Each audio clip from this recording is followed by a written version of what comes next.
Choose a colour, Pat. What do you like? We'll go red. Cheers. Any particular reason? Just United. Thought so. Everybody, Pat Brown, cruiserweight sensation. I've waited to get you on the channel for a bit. I tried to get you on your debut, but everyone was after you.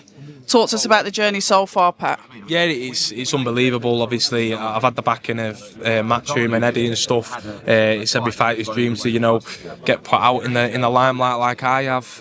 But on the flip side, I always keep focused on my job, because you can't, all this razzmatazz and all the interviews and stuff like that, you can't let it take over your mind. At the end of the day, I'm a boxer, I'm a fighter. I need to get the W's. All this stuff is just noise, and even though it works well and it goes hand in hand with the game, you got to keep focused. So you know what, I'm glad you've said that, because there's a lot of pressure on you guys, because you're starting basically at the top, so the only way you can go is down, so you've got to maintain that. So drowning us out, like you said, the razzmatazz, the lights, is so important to stay grounded, right? 100%, yeah, you've always got to stay grounded, even when the money comes eventually and stuff like that. You can't let it take over, and yeah, you just got to stay grounded, stay who you are, and you get to this position by being who you are. So why would you change it just because you're getting a bit of fame or a bit of popularity and stuff like that? There's no point. Talk about resurgence. Your teammate Dave Allen, his journey. What have you learned from his journey as a pro? Obviously different weight, but he's been there,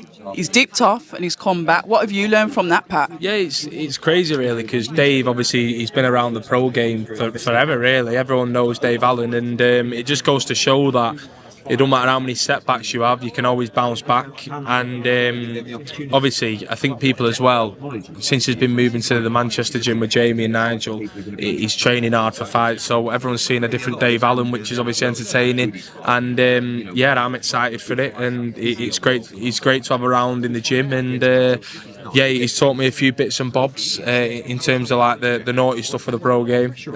Interesting. So yeah, he's shown me some good sides of the game. Anything that you can divulge on the naughty side? Anything that you want to share with us? Like, obviously, as an amateur, it's very respectful in terms of like you're in and out. It's all point scoring. Yeah. As a pro, there's a lot of clinches and there's a lot of stuff like that. So yeah, you got to learn how to mix it in both. Don't get me wrong, I've always been good on the inside, but Dave's added to my game there. Known as a power puncher, and the thing is, I spoke to Frank Smith about him signing you, and one of the things that he said he liked about you is you like to fight. At the end of the day, that's what everyone's looking for. Yes, you can have that boxing skill, like you said, you can have that point scoring mentality, but you're a fighter that wants to get them out there. That excitement sold you to Matchroom. So I know you're a ticket seller, I know you got fans, but how do you intend to build on that fandom? To be honest, in terms of the power and stuff, I've never, listen, it's a great asset in my locker and it's helped me out a lot, but people are still yet to see that I can box and stuff. So the power's good, but you can't rely on it, especially as you're going up the levels and stuff. You got to be smart, you got to be patient, and yeah, it's something I've always had, and like I said, I've never relied on it. So yeah, I'm just gonna show me boxing side Saturday as well, and keep showing everyone. I've only had 2 fights, haven't I? So it's still early doors, and this is the thing that we're getting back to before. They've promoted me well. People have got their eyes on me, and I've only had 2 fights, so it's great. I've got everything going in the right direction. Do you feel? I know it's a bit of a cliche question. Do you feel like you've got a bit of pressure on you at cruiserweight with the backing that you've got, with the hype that's behind you? Do you feel that pressure at all, Pat? Yeah, of course. I'll be lying if I didn't. Thank God you're honest. You got to feel pressure. Pressure's good, and at the end of the day, you're going out there, you're fighting in front of thousands of people. They're all watching you, and it's 2 men in the ring that are going to rip each other's head off. And if you're not nervous, if you're not feeling the pressure, you're not human, are you? It's just about how you harness it all, and it makes me a better fighter. It gives me the 1% that you need. Doing the fights back to back in succession, quick succession. This is the second time you've done that. Talk to us about activity and how important it is for you, and the fact that, like you said, you've got that power, but you're also a boxer. Yeah, obviously activity is good. Don't get me wrong. You never want to burn the candle at both ends and fight too many times, because it bites you in your arse. And you need to. It's about having like a happy medium. So I thought, yeah, I'll do it this time. I wanted to box at the AO Arena. There's a lot of history in Manchester there, and it'll be silly of me not to accept it. And they did give me the option. Do I want to still fight in Birmingham? And I just said, yeah, why not? because you want it's the start of my career. You want to get the experience in, don't you? So yeah, I'm just taking it each stride, enjoying it, and roll on Saturday. One thing I will say about you is I respect the power. And at the end of the day, you're setting a good precedence for yourself. Yes, of course, you can box. And it's nice that you haven't yet shown that, because you're building an audience. You're showing us that you've got the power. As you move up the ranks, you're going to have to show how much you can box. Other cruiserweights in the division, you've recently seen Zerdo fight Dorticos. Talk to us about the skills of them. And one day you're going to be up there. One day you're going to be a world champion, or at least a contender for it. When you look at them, what do you see? To be honest with you, I'm not really that. I don't look into the division that much. Really? So I've seen that Zerdo. I like that Zerdo. Big lump and that. I'm not actually seeing him properly fight. To be fair, I'm not one of them where. Jai Upatayev, I've watched him.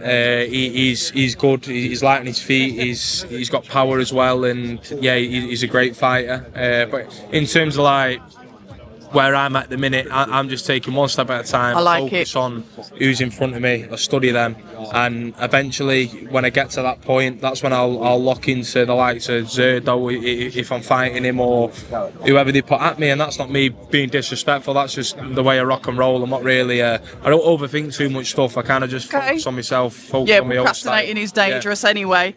Finally, your trainer, you've got Jamie Moore, Nigel Travis in your corner. Why did you choose to go with them? What was it about them that made you say, that's where I want to be? Well, I started boxing at 7 at my dad's gym at Sale West. And I was boxing there from 7 till 20 years of age. And then when COVID hit, I had to go a pro gym for a while. So I went to Johnny Roy's and that. And then I said to my dad, people were asking me to turn over pro then. And I just said, no, I'm going to stay as an amateur. I believe I can, get to the top there. And I said to my dad, since being away from your gym, I feel like I can spread my wings a little bit more. My dad agreed. So he says, the only gym you can go to is Moss Side, which is Nigel Travis's amateur gym. Yep, it is. So Connor Tudsbury. I've known Nigel since I was a kid, and I was an amateur for him from 2021. He was always with me throughout the GB circuit. So the history's there. So I was always going to turn over with Nigel, and then the pro gym. It's got Jamie Moore there as well, and I've known Jamie for a long time, and I just thought it'd be stupid of me not to go there when they've always had me back. They're loyal, we trust each other, and that's what you need in the game. Absolutely. We're going to end it there. Your team needs to be loyal. Ladies and gentlemen, Pat Brown, heavy hitting cruiserweight that can also box. All the best on the weekend. Thank you very much. Cheers. Thank you. Thank you. People say I'm toxic, and honestly, I don't care.